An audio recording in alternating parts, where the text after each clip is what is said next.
ಈ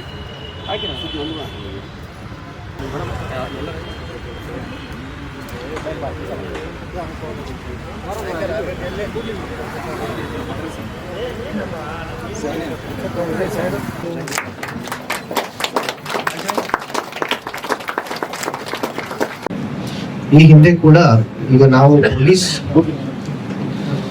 ಇಲಾಖೆ ಇದ್ರೆ ಕೂಡ, ಮಹಿಳಾ ಪೊಲೀಸ್ ಠಾಣೆಗಳು ಇದ್ರೆ ಕೂಡ ಅಕ್ಕಪಡೆ ಅಂತ ಯಾಕೆ ಮಾಡ್ಬೇಕಾಯ್ತು ಅಂತ. ಸೊ ಬೇಸಿಕಲಿ ನಮ್ಮ ಪೊಲೀಸ್ ಇಲಾಖೆ ಮತ್ತು ಮಹಿಳಾ ಪೊಲೀಸ್ ಠಾಣೆಗಳು ದೂರು ಬಂದ ನಂತರ ತಮ್ಮ ಕೆಲಸ ಕಾರ್ಯಗಳನ್ನ ಕಾನೂನು ಪ್ರಕಾರ ನಿರ್ವಹಣೆ ಮಾಡ್ತಾ ಹೋಗ್ತಾರೆ. ಆದರೆ ಇಂತಹ ದೌರ್ಜನ್ಯ ನಡೆದ ಸಂದರ್ಭದಲ್ಲಿ ತುರ್ತಾಗಿ ಧಾವಿಸಲು ಅಂತ ಒಂದು ಪ್ರತ್ಯೇಕ ವ್ಯವಸ್ಥೆ ಇದ್ರೆ ಅದು ಹೆಚ್ಚು ಶೀಘ್ರಗತಿಯಲ್ಲಿ ಆ ರಕ್ಷಣೆಯ ಕಾರ್ಯವಿಧಾನಗಳನ್ನ ನಾವು ಮಾಡಬಹುದು ಅಂತ ಒಂದು ಉದ್ದೇಶ. ಮತ್ತೆ ಇದರ ವ್ಯಾಪ್ತಿ ಕೂಡ ತುಂಬಾ ಹೆಚ್ಚು ಇದೆ. ಅಂದ್ರೆ ಅವೇರ್ನೆಸ್ ಮೂಡಿಸೋದು, ಜಾಗೃತಿ ಮೂಡಿಸೋದು, ನಮ್ಮ ಮಕ್ಕಳಿರ್ಬಹುದು, ಮಹಿಳೆಯರಿರ್ಬಹುದು, ಅವ್ರಿಗೆ ಇರುವ ಹಕ್ಕುಗಳ ಬಗ್ಗೆ ಅವೇರ್ನೆಸ್ ಮೂಡಿಸೋದು, ಮತ್ತು ಅವರು ದೌರ್ಜನ್ಯಕ್ಕೊಳಗಾದಾಗ ಅವರು ನ್ಯಾಯ ಪಡೆಯೋದಕ್ಕೆ ಏನೆಲ್ಲ ವಿಧಿವಿಧಾನಗಳನ್ನ ಅವರು ಮಾಡಬೇಕು ಅನ್ನೋದನ್ನ ಅವರಿಗೆ ಹೇಳ್ಕೊಡ್ಬೋದು. ಅಷ್ಟು ಮಾತ್ರ ಅಲ್ಲ, ನಮ್ಮ ಸೊಸೈಟಿಯಲ್ಲಿ ಈಗ ಏನು ಕೆಲವೊಂದು ಕೆಟ್ಟ ಪದ್ಧತಿಗಳು ಇದೆ. ಈಗ ಬಾಲ್ಯ ವಿವಾಹ ನಮ್ಮ ಬಳ್ಳಾರಿ ಜಿಲ್ಲೆಯಲ್ಲಿ ಬಹಳ ವ್ಯಾಪಕವಾಗಿದೆ. ಇಂತಹ ಪದ್ಧತಿಗಳ ವಿರುದ್ಧ ನಾವು ಜಾಗೃತಿ ಮೂಡಿಸೋದು. ಎಜುಕೇಶನ್ ಎಲ್ಲಿಂದ ಪ್ರಾರಂಭ ಆಗುತ್ತೆ? ಮನೆಯಿಂದ ಪ್ರಾರಂಭ ಆಗುತ್ತೆ. ನಾವು ಶಾಲೆಯಲ್ಲಿ ಕಲಿಯೋ ಶಿಕ್ಷಣ ಬೇರೆ, ಆದ್ರೆ ನಾವು ಸಮುದಾಯದ ಮಟ್ಟದಲ್ಲಿ ಮನೆಗಳಲ್ಲಿ ನಾವು ಜಾಗೃತಿ ಮೂಡಿಸಿದಾಗ ಅದು ಹೆಚ್ಚು ಪರಿಣಾಮಕಾರಿಯಾಗಿ ನಮ್ಮವ್ರಿಗೆ ತಿಳಿಯುತ್ತೆ ಮತ್ತು ಹೆಚ್ಚು ಪರಿಣಾಮಕಾರಿಯಾಗಿ ನಮ್ಮ ಮಹಿಳೆ ಮಕ್ಕಳು ಅವರವರ ಹಕ್ಕುಗಳ ರಕ್ಷಣೆ ಮಾಡಿಕೊಳ್ತಾರೆ. ಈ ಒಂದು ಪಡೆಯಲ್ಲಿ 4 ಜನ ಸಿಬ್ಬಂದಿಗಳು, ಚಾಲಕರು ಸೇರಿದಂತೆ ಇರ್ತಾರೆ. ಅದೇ ನಾನು ಮೇಡಮ್ ಅವ್ರಿಗೆ ಕೇಳ್ತಾ ಇದ್ದೆ, ಸಾಕಾಗುತ್ತಾ ಇದು ಅಂತ ಹೇಳ್ತಾರೆ. ಸೊ ಈಗ ಅಧಿಕೃತವಾಗಿ ಏನಿದೆ ಅದರಿಂದ ನಾವು ಚಾಲನೆ ಕೊಡ್ತಾ ಇದ್ದೀವಿ. ಖಂಡಿತವಾಗಿಯೂ ಹೆಚ್ಚುವರಿ ಸಿಬ್ಬಂದಿಗಳ ಅವಶ್ಯಕತೆ ಬಿದ್ದಾಗ ಜಿಲ್ಲಾಡಳಿತ ಹೇಗೋ ಒಂದು ಸಂಪನ್ಮೂಲ ಕ್ರೋಢೀಕರಣ ಮಾಡ್ಕೊಂಡು ಅದನ್ನು ಕೂಡ ವ್ಯವಸ್ಥೆ ನಾವು ಮಾಡಬೇಕಾಗುತ್ತೆ. ಈ ಒಂದು ಕಾರ್ಯಕ್ರಮ ಬಹಳ ಅಚ್ಚುಕಟ್ಟಾಗಿ ನಾವು ನೆರವೇರಿಸಿದ್ದೀರ. ಇದರ ಸದುಪಯೋಗ ನಮ್ಮ ಜಿಲ್ಲೆಯ ಎಲ್ಲ ಮಹಿಳೆ ಮತ್ತು ಮಕ್ಕಳಿಗೆ ಚೆನ್ನಾಗಿ ಸಿಗಲಿ. ಮುಂದಿನ ದಿವಸಗಳಲ್ಲಿ ಇದನ್ನ ಇನ್ನೂ ಹೆಚ್ಚು ಪರಿಣಾಮಕಾರಿ ಮಾಡೋದಕ್ಕೆ ಏನೇನು ಮಾಡಬೇಕು ಅಂತ ಹೇಳ್ಬಿಟ್ಟು ನಮ್ಮ ಪೊಲೀಸ್ ವರಿಷ್ಠಾಧಿಕಾರಿಯವರು, ಅಂದ್ರೆ ಮೇಲ್ವಿಚಾರಣಾ ಸಮಿತಿಯ ಅಧ್ಯಕ್ಷರು ಏನೆಲ್ಲ ಶಿಫಾರಸುಗಳನ್ನ ಮಾಡ್ತಾರೆ, ಏನೆಲ್ಲ ನಮ್ಮ ಜೊತೆ ಚರ್ಚೆ ಮಾಡ್ತಾರೆ, ಅದಕ್ಕೆ ಜಿಲ್ಲಾಡಳಿತ ಬಹಳ ಪೂರಕವಾಗಿ ಸ್ಪಂದಿಸುತ್ತೆ ಅಂತ ನಾನು ಹೇಳಿ ಮತ್ತೊಮ್ಮೆ ತಮಗೆಲ್ಲರಿಗೂ ವಂದಿಸಿ ನನ್ನ ಮಾತುಗಳನ್ನ ಮುಗಿಸ್ತೇನೆ. ಮುಖ್ಯವಾಗಿ ಅಕ್ಕಪಡೆ ಗಸ್ತು ವಾಹನದ ಬಗ್ಗೆ ಇವತ್ತು ನಮ್ಮ ಜಿಲ್ಲೆಯಲ್ಲಿ ಉದ್ಘಾಟನೆ ಇರೋದ್ರಿಂದ ಈ ಕಾರ್ಯಕ್ರಮದ ಮುಖ್ಯ ಉದ್ದೇಶ ಏನಂದ್ರೆ, ಈಗಾಗಲೇ ಮೊನ್ನೆ ಕರ್ನಾಟಕ ಸರ್ಕಾರದ ಮುಖ್ಯಮಂತ್ರಿಗಳು ನವೆಂಬರ್ ತಿಂಗಳಲ್ಲಿ ರಾಜ್ಯದಾದ್ಯಂತ 31 ಜಿಲ್ಲೆಗಳಲ್ಲಿ ಈ ಅಕ್ಕಪಡೆ ಅಂತ ಗಸ್ತು ವಾಹನವನ್ನು ಉದ್ಘಾಟನೆ ಮಾಡಿದ್ದಾರೆ. ಉದ್ದೇಶ ಏನಂದ್ರೆ, ನಮ್ಮ ಜಿಲ್ಲೆಯಲ್ಲಿ ದೌರ್ಜನ್ಯಕ್ಕೆ ಒಳಗಾಗಿರ್ತಕ್ಕಂಥ, ಸಂಕಷ್ಟ ಸ್ಥಿತಿಯಲ್ಲಿ ಇರ್ತಕ್ಕಂಥ ಮಹಿಳೆಯರ ಮಕ್ಕಳ ಒಂದು ತುರ್ತುವಾಗಿ ಅವ್ರಿಗೆ ಸ್ಪಂದನೆ ಮಾಡುವ ಉದ್ದೇಶದಿಂದ ಈ ಒಂದು ಅಕ್ಕಪಡೆ ಗಸ್ತು ವಾಹನವನ್ನು ಜಿಲ್ಲೆಯಲ್ಲಿ ಪ್ರಾರಂಭಿಸಲಾಗಿದೆ. ಇದರ ಮುಖ್ಯ ಉದ್ದೇಶ ಏನಂದ್ರೆ, ಅಪಾಯದಲ್ಲಿರುವ ಮತ್ತು ಸಂಕಷ್ಟದಲ್ಲಿರುವಂತಹ ಮಹಿಳೆಯರು ಮತ್ತು ಮಕ್ಕಳಿಗೆ ತಕ್ಷಣ ರಕ್ಷಣೆ ಕೊಡುವುದು ಮತ್ತು ಒಂದು ಸೆಲ್ ಆಗಿ ಕೆಲಸ ಮಾಡುವುದು. ಇದರಲ್ಲಿ ದೌರ್ಜನ್ಯಕ್ಕೊಳಗಂತ ಆಗಿರ್ಬೋದು, ಹಿಂಸೆ ಆಗಿರ್ಬೋದು, ನಿರ್ಲಕ್ಷ್ಯಕ್ಕೆ ಒಳಗಾಗಿರ್ಬೋದು, ಈ ತರದ ಪ್ರಕರಣಗಳಿಗೆ ತುರ್ತಾಗಿ ಸಹಾಯ ಮಾಡುವುದು ಮತ್ತು ರಕ್ಷಣೆ ಕೊಡುವುದು ಮತ್ತು ಸಾರ್ವಜನಿಕ ಮತ್ತು ಖಾಸಗಿ ಸ್ಥಳಗಳಲ್ಲಿ ಮಕ್ಕಳ ಸುರಕ್ಷತೆ ಮತ್ತು ಸಬಲೀಕರಣಕ್ಕೆ ಉತ್ತೇಜನ ಕೊಡುವುದು ಮತ್ತು ಶಿಕ್ಷಣದ ಮೂಲಕ ಹಕ್ಕುಗಳು, ಕಾನೂನುಗಳು, ಸುರಕ್ಷತಾ ಕ್ರಮಗಳು ಇರುವಂತಹ ಬೆಂಬಲ ವ್ಯವಸ್ಥೆಗಳಿಗೆ ನಾವು ಈ ಅಕ್ಕಪಡೆ ಟೀಮು ಅಲ್ಲಿ ಗ್ರೌಂಡ್ ನಲ್ಲಿ ಹೋಗಿ, ಫೀಲ್ಡ್ ಅಲ್ಲಿ ಹೋಗಿ ಜಾಗೃತಿ ಮೂಡಿಸುವುದು. ಅದೇ ರೀತಿಯಾಗಿ ಸಮಾಜದಲ್ಲಿ ಮಕ್ಕಳು, ಮಹಿಳೆಯರು ಭಯಮುಕ್ತ ವಾತಾವರಣದಲ್ಲಿ ಜೀವಿಸಬೇಕು. ಈ ತರದ ಒಂದು ಉದ್ದೇಶ ಇಟ್ಕೊಂಡು ಅಕ್ಕಪಡೆ ಒಂದು ಟೀಮ್ ಅನ್ನು ಮಹಿಳಾ ಮಕ್ಕಳ ಇಲಾಖೆ ಮತ್ತು ಪೊಲೀಸ್ ಇಲಾಖೆಯ ಒಂದು ಜಂಟಿ ಸಂಯುಕ್ತ ಆಶ್ರಯದಲ್ಲಿ ಜಿಲ್ಲೆಯಲ್ಲಿ ಪ್ರಾರಂಭಿಸುತ್ತಾರೆ. ಪ್ರಮುಖವಾದ ಒಂದು ಚಟುವಟಿಕೆ ಏನಂದ್ರೆ, ಅಕ್ಕಪಡೆದು ತ್ವರಿತವಾಗಿ ಪ್ರತಿಕ್ರಿಯೆ ಕೊಡೋದು. ಇಡೀ ಜಿಲ್ಲೆಯಲ್ಲಿ ಏನಾದ್ರೂ ಮಕ್ಕಳ ಮೇಲೆ ಮತ್ತು ಮಹಿಳೆಯರ ಮೇಲೆ ಏನಾದ್ರೂ ಪ್ರಕರಣಗಳಾದ್ರೆ, ತಮಗೆ ತಿಳಿದಾಗೆ ಬಾಲ್ಯ ವಿವಾಹ ಆಗಿರ್ಬೋದು, ಪೋಸ್ಕೋ ಆಗಿರ್ಬೋದು, ಕಿಡ್ನಾಪ್ ಆಗಿರ್ಬೋದು, ಮತ್ತು ಅನೈತಿಕ ವ್ಯವಹಾರಗಳಾಗಿರ್ಬೋದು, ಕೌಟುಂಬಿಕ ದೌರ್ಜನ್ಯಗಳಾಗಿರ್ಬೋದು, ಅಂತ ಸಮಯದಲ್ಲಿ ಅಕ್ಕಪಡೆ ಟೀಮು ಇಡೀ ಜಿಲ್ಲೆಯಲ್ಲಿ ಹೋಗ್ಬಿಟ್ಟು ಅಲ್ಲಿಂದ ನೇರವಾಗಿ ಪೊಲೀಸ್ ಡಿಪಾರ್ಟ್ಮೆಂಟ್ಗೆ ಒಂದು ಕರೆ ಮಾಡೋ ಮೂಲಕ, ಸದ್ಯಕ್ಕೆ ಯಾವುದು ಕೂಡ ಹೆಲ್ಪ್ ಲೈನ್ ಕೊಟ್ಟಿಲ್ಲ.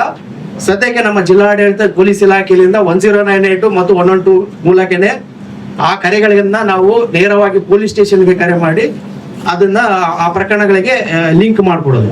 ಇನ್ನೊಂದು, ಈ ಒಂದು ಅಕ್ಕಪಡೆ ಸಮುದಾಯದ ತೊಡಗಿಸ್ಕೊಳ್ಳಿಕ್ಕೆ, ಅಂದ್ರೆ ಯಾವುದೇ ಒಂದು ಮಹಿಳೆಯರು ಮಕ್ಕಳ ಬಗ್ಗೆ ಏನಾದ್ರೂ ಪ್ರಕರಣ ಬಂದ್ರೆ ಇಮಿಡಿಯೇಟ್ ಆಗಿ ಲೈನ್ ಡಿಪಾರ್ಟ್ಮೆಂಟ್ ಏನ್ ಗ್ರಾಸ್ ರೂಟ್ ನಲ್ಲಿ ಇದಾವೆ, PDOs ಆಗಿರ್ಬೋದು, ಈ ತರ ಎಲ್ಲ ಲೈನ್ ಡಿಪಾರ್ಟ್ಮೆಂಟ್ ಅಧಿಕಾರಿಗಳ ಜೊತೆ ಸೇರ್ಬಿಟ್ಟು ಆ ಮಹಿಳೆಯರ ಮೇಲೆ ಇರ್ತಕ್ಕಂಥ ಏನಾದ್ರು ದೌರ್ಜನ್ಯಗಳಿದ್ರೆ ತುರ್ತಾಗಿ ಸ್ಪಾಟ್ ಆಗಿ ಸ್ಪಂದನೆ ಮಾಡೋದು. ಮತ್ತು ಆಪ್ತ ಸಮಾಲೋಚನೆ, ಏನಾದ್ರೂ ಆ ತರ ದೌರ್ಜನ್ಯಕ್ಕೆ ಒಳಗಾಗಿರ್ತಕ್ಕಂಥ ಮಕ್ಕಳು ಯಾರಾದ್ರೂ ಮಹಿಳೆಯರಿದ್ರೆ ನಮ್ಮಲ್ಲಿ ಚೈಲ್ಡ್ ವೆಲ್ಫೇರ್ ಕಮಿಟಿ ಇದೆ. ಡಿಸ್ಟಿಕ್ ಲೆವೆಲ್ಗೆ ಆ ಒಂದು ಸಂತ್ರಸ್ತೆ ಮಹಿಳೆ ಆಗಿರ್ಬೋದು ಮಗುವಿನ ಕರೆಸ್ಬಿಟ್ಟು ಅಲ್ಲಿ ಆಪ್ತ ಸಮಾಲೋಚನೆ ಮಾಡಿ ಅವ್ರಿಗೇನಾದ್ರೂ ಟೆಂಪ್ರರಿ ಶೆಲ್ಟರ್ ಬೇಕಾದ್ರೆ ನಮ್ಮ ಇನ್ಸ್ಟಿಟ್ಯೂಷನ್ ಅಲ್ಲೇ ಅವ್ರಿಗೆ ಟೆಂಪ್ರರಿ ಆಗಿ ಶೆಲ್ಟರ್ ಮಾಡ್ತಕ್ಕಂಥದ್ದು. ಆಮೇಲೆ ಇನ್ನೊಂದು, ವಿಶ್ವಾಸ ವರ್ಧನೆ ಮಾಡೋದು. ಅಂದ್ರೆ ಅಕ್ಕಪಡೆ ಒಂದು ಟೀಮ್ ಉದ್ದೇಶ ಅಂದ್ರೆ ಮಹಿಳೆ ಮಕ್ಕಳು ಟೋಟಲ್ ಅವರು ಸಮಾಜದಲ್ಲಿ ಆಗಿರ್ಬೋದು, ಕುಟುಂಬದಲ್ಲಿ ಆಗಿರ್ಬೋದು, ಸಾರ್ವಜನಿಕ ಸ್ಥಳದಲ್ಲಿ ಆಗಿರ್ಬೋದು, ಅವ್ರಿಗೆ ಒಂದು ಆತ್ಮಸ್ಥೈರ್ಯ ತುಂಬೋದು. ಅಂದ್ರೆ ನಿಮ್ಮ ರಕ್ಷಣೆಗೋಸ್ಕರ ನಾವು ಜಿಲ್ಲಾಡಳಿತ ಇದೆ, ಇದಕ್ಕೆ ಸಂಬಂಧಪಟ್ಟಂತ ಲೈನ್ ಡಿಪಾರ್ಟ್ಮೆಂಟ್, ಪೊಲೀಸ್ ಡಿಪಾರ್ಟ್ಮೆಂಟ್, ಮಹಿಳಾ ಮಕ್ಕಳ ಇಲಾಖೆ ಮತ್ತು ಇತರೆ ಎಲ್ಲಾ ಇಲಾಖೆಗಳು ಕೆಲಸ ಮಾಡ್ತವೆ. ನಾವು ಎಲ್ಲ ಕೂಡ ಸಾರ್ವಜನಿಕ ಸ್ಥಳದಲ್ಲಿ ಒಳ್ಳೆ ವಿಶ್ವಾಸದಿಂದ ಜೀವಿಸ್ಬೇಕಂತೇಳಿ ನಾವು ಅಕ್ಕಪಡೆ ಗ್ರೌಂಡ್ ಅಲ್ಲಿ ಕೆಲಸ ಮಾಡುತ್ತೆ. ಮುಖ್ಯವಾಗಿ ಅಕ್ಕಪಡೆಯಲ್ಲಿ ನಾವು ಯಾರಿಗೆ ಫೋಕಸ್ ಮಾಡ್ತೇವೆ ಅಂದ್ರೆ ಕಿರುಕುಳ, ಕೌಟುಂಬಿಕ ಹಿಂಸೆ ಮತ್ತು ದೌರ್ಜನ್ಯಕ್ಕೆ ಒಳಗಾಗ್ತಕ್ಕಂಥ ಮಹಿಳೆಯರಾಗಿರ್ಬೋದು, ಅಡಲ್ಸನ್ಸ್ ಗರ್ಲ್ಸ್ ಆಗಿರ್ಬೋದು, ಇವರಿಗೆ ನಾವು ಫೋಕಸ್ ಮಾಡ್ತೀವಿ.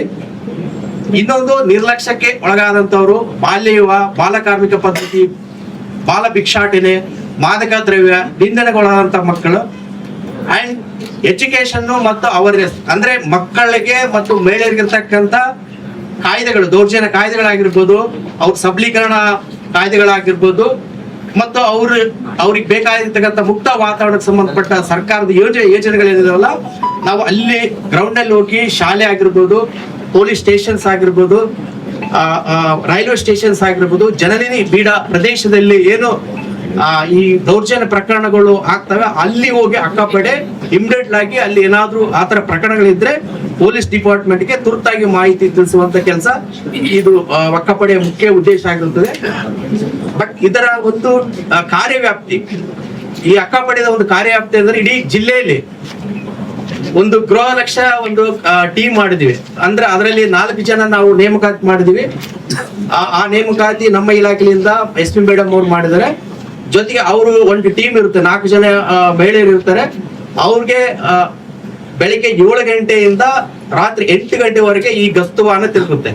ಅಂದ್ರೆ ಬೆಳಿಗ್ಗೆ 7ರಿಂದ 2 ಗಂಟೆವರೆಗೆ ಒಂದು ಪಾಳಿ ಇರುತ್ತೆ, ನಂತರ 2ರಿಂದ 8 ಗಂಟೆವರೆಗೆ ಒಂದು ಪಾಳಿ ಇರುತ್ತೆ. ಈ ಟೀಮು ಆ ತರ ಇಡೀ ಜಿಲ್ಲೆಯಲ್ಲಿ ಒಂದೊಂದು ತಾಲೂಕಿಗೆ ತಮ್ಮ ವ್ಯಾಪ್ತಿಯನ್ನ ಕೆಲಸ ಮಾಡ್ತಾರೆ. ಮುಖ್ಯವಾಗಿ ಇವರ ಕಾರ್ಯವ್ಯಾಪ್ತಿ ಎಲ್ಲೆಲ್ಲಿ ಅಂದ್ರೆ ಶಾಲೆ, ಕಾಲೇಜು, ಹಾಸ್ಟೆಲ್ಸ್ಗಳು, ರೈಲ್ವೆ ನಿಲ್ದಾಣ, ಮಾರುಕಟ್ಟೆ, ಪ್ರೇಕ್ಷಣಿಕ ಸ್ಥಳಗಳು, ಪವಿತ್ರ ಸ್ಥಳಗಳು, ಎಲ್ಲೆಲ್ಲಿ ಮೈಕ್ರೋ ಸೆನ್ಸಿಟಿವ್ ಪ್ಲೇಸ್ಗಳು ಏನು ಐಡೆಂಟಿಫಿಕೇಶನ್ ಮಾಡಿರ್ತಾರೆ ಜಿಲ್ಲಾಡಳಿತ ಆಗಿರ್ಬೋದು, ಪೊಲೀಸ್ ಇಲಾಖೆ ಆಗಿರ್ಬೋದು, ಅಲ್ಲಿ ನಾವು ಆ ಗಸ್ತು ಪಡೆಯನ್ನ ಅಲ್ಲಿ ಹೋಗ್ಬಿಟ್ಟು ಅದೆಲ್ಲ ಅವೇರ್ನೆಸ್ ಮತ್ತು ರೆಸ್ತು ಆತರ ಏನು ಪ್ರಕರಣಗಳಾಗದಂತೆ ಇದರ ಒಂದು ಕಾರ್ಯವ್ಯಾಪ್ತಿ ಜಿಲ್ಲೆ ತುಂಬೆಲ್ಲ ಕೆಲಸ ಮಾಡುತ್ತೆ. ಮುಖ್ಯವಾಗಿ ಅಕ್ಕಪಡೆಯ ಜವಾಬ್ದಾರಿ ರೋಲ್ ಏನಿರುತ್ತೆ ಅಂದ್ರೆ ಮಹಿಳಾ ಕಿರುಕುಳ ಪ್ರಕರಣಗಳ ಬಗ್ಗೆ ವ್ಯಾಪ್ತಿಯಲ್ಲಿ ಪೊಲೀಸ್ ಸ್ಟೇಷನ್ಗೆ ಇಮಿಡಿಯೇಟ್ಲಿ ದೂರು ಸಲ್ಲಿಸೋದು, ಮಹಿಳೆ ಮಕ್ಕಳಿಗೆ ರಕ್ಷಣೆಯ ಕಾರ್ಯವಿಧಾನ ತರಬೇತಿ ನೀಡೋದು. ಅಂದ್ರೆ ಸ್ವಯಂಕೃತವಾಗಿ ಏನಾದ್ರೂ ಮಹಿಳೆ ಮಕ್ಕಳಿಗೆ ಪ್ರಕರಣಗಳಾದ್ರೆ ಯಾವ ತರ ಪ್ರೊಸೀಜರ್ ಮಾಡ್ಬೇಕಂತ, ಜಸ್ಟ್ ಶಾಲೆ, ಉದ್ಯಾನ, ಸಿನಿಮಾ ಮಂದಿರ ಅಲ್ಲೆಲ್ಲಿ ತುಂಬಾ ಹೋಗಿ ಈ ತರ ಎಲ್ಲ ನಿಮ್ಗೆ ಸೆಕ್ಯೂರಿಟಿ ಇದೆ ಜಿಲ್ಲಾಡಳಿತದಿಂದ, ಈ ತರ ಯಾರಾದ್ರೂ ನಿಮ್ಮ ಮೇಲೆ ವೈಲೇಷನ್ ಮಾಡಿದ್ರೆ ಇಮಿಡಿಯೇಟ್ಲಿ ನೀವು ಇಂತಿದ್ದ 1098ಗೆ 112ಗೆ ಈ ತರ ಎಲ್ಲ ಕರೆ ಮಾಡಿ ಮತ್ತೆ ತುರ್ತಾಗಿ ನಮಗೆ ಕರೆ ಮಾಡಂತೇಳಿ ಅಲ್ಲಿ ಅವೇರ್ನೆಸ್ ಮಾಡೋದು. ಮುಖ್ಯವಾಗಿ ಮಕ್ಕಳು ಏನಿರ್ತಾರೆ ಅವರಿಗೆ ಬ್ಯಾಡ್ ಟಚ್, ಗುಡ್ ಟಚ್ ಅಂತೇಳಿ ಅವೇರ್ನೆಸ್ ಮಾಡ್ತಕ್ಕಂಥದ್ದು, ಈ ತರ ಇದರ ಒಂದು ಅಕ್ಕಪಡೆ ಪಾತ್ರ ಮತ್ತು ಜವಾಬ್ದಾರಿ ಇರುತ್ತೆ. ಮತ್ತೆ ಇಡೀ ಜಿಲ್ಲೆಯಲ್ಲಿ ತಿಳಿದಾಗೆ ಮಾನ್ಯ CO ಸಾಹೇಬ್ DC ಸಾಹೇಬ್ ನಮ್ಗೆ ಆಲ್ರೆಡಿ ಇನ್ಸ್ಟ್ರಕ್ಷನ್ ಕೊಟ್ಟಿದ್ದಾರೆ. ಎಲ್ಲೆಲ್ಲಿ ಪೋಸ್ಕೋ ಪ್ರಕರಣಗಳು ಬಾಲ್ಯಗಳು ಜಾಸ್ತಿ ಇದಾವೆ. ಆಲ್ರೆಡಿ ನಾವು ಸಂಡೂರಲ್ಲಿ 26 ಗ್ರಾಮ ಪಂಚಾಯತಿಯಲ್ಲಿ ಐಡೆಂಟಿಫಿಕೇಶನ್ ಮಾಡಿ ಈಗ ಒಂದು 20 ಗ್ರಾಮ ಪಂಚಾಯತಿಗಳು ಪೂರ್ಣಗೊಳಿಸಿದೆ. ಜಿಲ್ಲಾಡಳಿತ ಮಾನ್ಯ ಜಿಲ್ಲಾಧಿಕಾರಿಗಳು CO ಎಲ್ಲೆಲ್ಲಿ ಆತರ ಪ್ರಕರಣಗಳು ಜಾಸ್ತಿ ಆಗ್ತವೆ ಅಲ್ಲೆಲ್ಲಿ ಈ ಅಕ್ಕಪಡೆ ಹೋಗಿ ಆ ಪೋಕ್ಸೋ ಬಾಲ್ಯ ಆಮೇಲೆ ಬಾಲ ಕಾರ್ಮಿಕತೆ ಈ ತರ ಡೊಮೆಸ್ಟಿಕ್ ವೈಲೆನ್ಸ್ ಆಗ್ತಕ್ಕಂತ ಏರಿಯಾಗಳು SST ಕಾಲೋನ್ಸ್ OBC ಅಲ್ಲಿ ಈ ತರ ಎಲ್ಲೆಲ್ಲಿ ಆತರ ಪ್ರಕರಣಗಳಾಗ್ತವೆ ಅಲ್ಲೆಲ್ಲಿ ಹೋಗಿ ಈ ಅಕ್ಕಪಡೆ ಒಂದು ಕೆಲಸ ಮಾಡಬೇಕು. ಜೊತೆಗೆ ನಮ್ಗೆ ತಿಳಿದಾಗೆ ಈಗ ಬಿಲೋ 18 ಇಯರ್ಸ್ ಮಕ್ಕಳಲ್ಲಿ ತುಂಬಾ ಮಾದಕ ದ್ರವ್ಯ ಈ ತರ ಅಫೀಮು ಆ ತರ ಇದಾವೆ. ಅಲ್ಲೆಲ್ಲಿ ಎಲ್ಲೆಲ್ಲಿ ನಮ್ಮ ಪೊಲೀಸ್ ಇಲಾಖೆ ಮೇಡಮ್ ಅವರು ಗುರುತಿ ಐಡೆಂಟಿಫಿಕೇಶನ್ ಮಾಡಿದ್ರು ಅಲ್ಲೆಲ್ಲಿ ಕೂಡ ಆ ತರ ನಾವು ಮಾದಕ ದ್ರವ್ಯ ವಸ್ತುಗಳನ್ನ ಎಲ್ಲೆಲ್ಲಿ ಆಗುತ್ತೆ ಅಂತವಕ್ಕ ಅವೇರ್ನೆಸ್ ಮಾಡ್ಲಿಕ್ಕೆ ಇದು ಒಂದು ಕಾರ್ಯಪ್ರವೃತ್ತ ಆಗುತ್ತೆ. ಜೊತೆಗೆ ಒಂದು ರೂಲ್ಸ್ ರೆಗ್ಯುಲೇಷನ್ ಏನಂದ್ರೆ ಮಕ್ಕಳ ವಾಹನಗಳು ಚಲಿಸುವಾಗ ಕೂಡ ಆಕ್ಸಿಡೆಂಟ್ ಕೇಸ್ಗಳು ಆಗ್ತವೆ, ಅದು ಕೂಡ ಅವೇರ್ನೆಸ್ ಮೂಡಿಸ್ಬೇಕು. ಬಿಲೋ 18 ಇಯರ್ಸ್ ಮಕ್ಕಳು ವಾಹನಗಳು ನಡೆಸಬಾರ್ದು ಆ ತರ ಎಲ್ಲ ಅದು ಕೂಡ ಅವೇರ್ನೆಸ್ ಮಾಡುತ್ತೆ. ವಿಶೇಷವಾಗಿ ಜಿಲ್ಲೆಯಲ್ಲಿ ಮಕ್ಕಳು ಮತ್ತು ಮಹಿಳೆಯರು ಸಂಬಂಧಪಟ್ಟಂತೆ ಏನು ನಮ್ಮ central state government help line ಕೊಟ್ಟಿದ್ದಾರೆ 1098 ಆಗಿರ್ಬೋದು, 181 ಆಗಿರ್ಬೋದು, ದೆನ್ 112 1098 ಇದು ಮಕ್ಕಳಿಗೆ ಸಂಬಂಧಪಟ್ಟಂತ ಕರೆ. 181 ಇದು ಮಹಿಳೆಯರಿಗೆ ಸಂಬಂಧಪಟ್ಟ ಮಹಿಳೆಯರ ಮೇಲೆ ಏನಾದ್ರು ಅಬೋ 18 ಇಯರ್ಸ್ ಮಹಿಳೆಯರಿಗೆ ಏನಾದ್ರು ಆಯ್ತು ಅಂದ್ರೆ ಅದಕ್ಕೆ ಕರೆ ಮಾಡಿ ತುರ್ತಾಗಿ ಸ್ಪಂದನೆ ಮಾಡುವಂತ ಹೇಳ್ತಾರೆ. ಇನ್ನೊಂದು 112 ಇದು ತುರ್ತು ಪರಿಸ್ಥಿತಿ ಕರೆ. ಅಂದ್ರೆ ತುರ್ತು ಅಂದ್ರೆ ಇಮಿಡಿಯೇಟ್ಲಿ ಅಲ್ಲಿ ಆಪನ್ಸ್ ಆಯ್ತು ಅಂದ್ರೆ ತುರ್ತಾಗಿ ಪೊಲೀಸ್ ಇಲಾಖೆ ಆಲ್ಸೋ ನಮ್ಮ ಮಹಿಳಾ ಮಕ್ಕಳ ಇಲಾಖೆ ಹೋಗ್ಬಿಟ್ಟು ಅಲ್ಲಿ ರಕ್ಷಣೆ ಮಾಡ್ಬೇಕು. ಈ ತರ ಹೆಲ್ಪ್ ಲೈನ್ಗಳನ್ನ ಅಕ್ಕಪಡೆ ಎಲ್ಲೆಲ್ಲಿ ಪ್ರಚಾರ ಮಾಡ್ಬೇಕಾದ್ರು ಸಾಧ್ಯ ಆದಷ್ಟು ಅಲ್ಲಿ ಪ್ರಚಾರ ಮಾಡ್ಬೇಕು. ದೆನ್ ಈಗ sir CO Saheb last time ಒಂದು ಕಳೆದ ಮೀಟಿಂಗ್ ಅಲ್ಲಿ ಹೇಳಿದ್ರು, ಈ ಇತ್ತೀಚೆಗೆ ನಮ್ಮ ಕ್ರೈಮ್ದಲ್ಲಿ ಜಾಸ್ತಿ ಕ್ರೈಮ್ಗಳು ಜಾಸ್ತಿ ಆಗ್ತಿದೆ. ಸೊ ಎಲ್ಲೆಲ್ಲಿ ಸೈಬರ್ ಕ್ರೈಮ್ ಒಳಪಡ್ತಕ್ಕಂತ ಮಕ್ಕಳು ಇರ್ಬೋದು, ಯಾರಾದ್ರೂ ಇರ್ಬೋದು, ಆ ತರ ಪ್ರಕರಣಗಳ ಬಗ್ಗೆ ಕೂಡ ನಮ್ಮ ಅಕ್ಕಪಡೆ ಹೋಗ್ಬಿಟ್ಟು ಸೈಬರ್ ಕ್ರೈಮ್ ಬಗ್ಗೆ ಆಕ್ಟ್ ಆಗಿರ್ಬೋದು, ಅದ್ರಲ್ಲಿ ಯಾವ ತರ ಅಲ್ಲಿ ಮೋಸ ಆಗುತ್ತೆ ಅದೆಲ್ಲ ಕೂಡ ಈ ಅಕ್ಕಪಡೆ ಕೂಡ ಅಲ್ಲೆಲ್ಲಿ ಶಾಲೆಗಳಲ್ಲಿ, ಮಾರುಕಟ್ಟೆಯಲ್ಲಿ, ಆತರ ರೈಲ್ವೆ ನಿಲ್ದಾಣದಲ್ಲಿ ಕೂಡ ಅವೇರ್ನೆಸ್ ಮಾಡುತ್ತೆ. ಜೊತೆ ಜಾಸ್ತಿ ಮಕ್ಕಳು ಮಹಿಳೆಯರು ಎಲ್ಲಿ ಶಾಲೆ ಆವರಣದಲ್ಲಿ ಅವರಿಗೆ ಭಯಮುಕ್ತವಾದ ವಾತಾವರಣ ನಿರ್ಮಾಣ ಮಾಡ್ಲಿಕ್ಕೆ ಅಕ್ಕಪಡೆ ಒಂದು ಕಾರ್ಯಾಚರಣೆ ಇರ್ತದೆ. ಅದೇ ರೀತಿಯಾಗಿ ಅಕ್ಕಪಡೆಗೆ ಸಂಬಂಧಪಟ್ಟಂತೆ ಇದು ಕೂಡ ಜಿಲ್ಲಾ ಮಟ್ಟದಲ್ಲಿ ಪರಿಶೀಲನಾ ಸಮಿತಿ ಇದೆ. ಸರ್ಕಾರ ಇದಕ್ಕೊಂದು ಜೀವ ಮಾಡಿದೆ.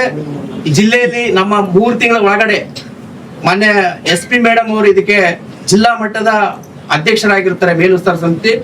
ಜೊತೆಗೆ ಬ್ಯಾಕ್ವರ್ಡ್ ಕ್ಲಾಸ್ ಅಧಿಕಾರಿಗಳು ಸದಸ್ಯರು, ಸೋಷಿಯಲ್ ವೆಲ್ಫೇರ್, ಆಮೇಲೆ DDPI, DDPU ಮತ್ತು ನಾನು ಮಹಿಳಾ ಮಕ್ಕಳ ಇಲಾಖೆ DD ಸದಸ್ಯ ಕಾರ್ಯಗಳು. ಅಂದ್ರೆ ಇದರ ಕರ್ತವ್ಯ ಏನಂದ್ರೆ ಪ್ರತಿ 3 ತಿಂಗಳಿಗೊಮ್ಮೆ ತ್ರೈಮಾಸಿಕ ಸಭೆ ಮಾಡಿಬಿಟ್ಟು ಜಿಲ್ಲೆಯಲ್ಲಿ ಯಾವ ಪ್ರಕರಣಗಳು ಬಂದಿದ್ದಾವೆ ಅದಕ್ಕೆ ಸಂಬಂಧಪಟ್ಟ ಸ್ಪಂದನೆ ಯಾವ ತರ ಮಾಡಿದ್ರಿ ಮತ್ತೆ ಮುಂದೆ ಯಾವ ತರ ನಾವು ಇನ್ನೂ ಹೆಚ್ಚಿನ ರೀತಿಯಲ್ಲಿ ಇದಕ್ಕೆ ಸಂಬಂಧಪಟ್ಟಂತೆ ಅವೇರ್ನೆಸ್ ಆಗಿರ್ಬೋದು, ಏನೇನು ಕ್ರಮಗಳು ಮನೆ ಜಿಲ್ಲಾಧಿಕಾರಿಗಳು SP ಮೇಡಮ್ CO ಏನ್ ಹೇಳ್ತಾರೆ ಅದಕ್ಕೆ ಸ್ಪಂದನೆ ಮಾಡಿ ಈ ಒಂದು ಮೇಲುಸ್ತುವಾರಿ ಸಮಿತಿ ಕೆಲಸ ಮಾಡೋದು. ಒಟ್ಟಾರೆಯಾಗಿ ಇದು ಅಕ್ಕಪಡೆಯ ಮುಖ್ಯ ಉದ್ದೇಶ ಅಂದ್ರೆ ಸಂಕಷ್ಟದಲ್ಲಿ ಇರುವಂತ ಮಕ್ಕಳು ಮಹಿಳೆಯರು ಅವ್ರಿಗೆ ಯಾವುದೇ ರೀತಿಯಿಂದ ದೌರ್ಜನ್ಯಗಳಾಗಿರ್ಲಿ ತುರ್ತು ಸ್ಪಾಟ್ ಹೋಗ್ಬಿಟ್ಟು ಅವ್ರಿಗೆ ರಕ್ಷಣೆ ಮಾಡಿ ಕನ್ಸರ್ನ್ ಡಿಪಾರ್ಟ್ಮೆಂಟ್ ಗೆ ಟ್ಯಾಗ್ ಮಾಡಿ, ಅದರಲ್ಲಿ ವಿಶೇಷ ಪೊಲೀಸ್ ಡಿಪಾರ್ಟ್ಮೆಂಟ್ ಗೆ ಟ್ಯಾಗ್ ಮಾಡಿ ಆ ಮಕ್ಕಳಿಗೆ ಮಹಿಳೆಯರ ಸುರಕ್ಷತೆ ಕೊಡೋದು. ಜೊತೆಗೆ ಅವೇರ್ನೆಸ್ ಕಾರ್ಯಕ್ರಮ ಮಾಡೋದು. ಎಲ್ಲೆಲ್ಲಿ ನಮ್ಮ ಜಿಲ್ಲೆಯಲ್ಲಿ ಅತಿಯಾದಂತ ಪೋಕ್ಸೋ ಪ್ರಕರಣ ಬಾಲ್ಯಗಳು ದೌರ್ಜನ್ಯಗಳಾಗ್ತವೆ ಸ್ಪಾಟ್ ಹೋಗ್ಬಿಟ್ಟು ಅಲ್ಲಿ ಅವ್ರಿಗೆ ಅವೇರ್ನೆಸ್ ಮಾಡಿ ಈ ತರ ಒಟ್ಟಾರೆಯಾಗಿ ಜಿಲ್ಲೆಯ ಅಕ್ಕಪಡೆಯ ಗಸ್ತುವಾಹನದ ಒಂದು ತಂಡ ಈ ತರ ಕಾರ್ಯ ನಿರ್ವಹಿಸ್ತಂತ ಹೇಳುತ್ತಾ ಈ ಕಾರ್ಯಕ್ರಮದಲ್ಲಿ ನನಗೆ ಪ್ರಾಸ್ತಾವ ನುಡಿ ಮಾತಾಡ್ಲಿಕ್ಕೆ ಅವಕಾಶ ಮಾಡಿದಂತ ಜಿಲ್ಲಾಡಳಿತಕ್ಕೂ ಮತ್ತು ನೆರೆದಿರ್ತಕ್ಕಂಥ ಎಲ್ಲ ಪೊಲೀಸ್ ಇಲಾಖೆ ಡಿಸ್ಟ್ರಿಕ್ಟ್ ಆಫೀಸರ್ಸ್ಗಳಿಗೆ ವಂದಿಸುತ್ತಾ ನನ್ನ ಹೇಳುತ್ತೇನೆ. ಬಳ್ಳಾರಿಯ ನಿರಂತರ ಸುದ್ದಿಗಾಗಿ ಬಳ್ಳಾರಿ ಬೆಳಗಾಯಿತು ಚಾನೆಲ್ನ ಸಬ್ಸ್ಕ್ರೈಬ್ ಮಾಡಿ ಹಾಗೂ ಬೆಲ್ ಐಕಾನ್ ಒತ್ತಿ.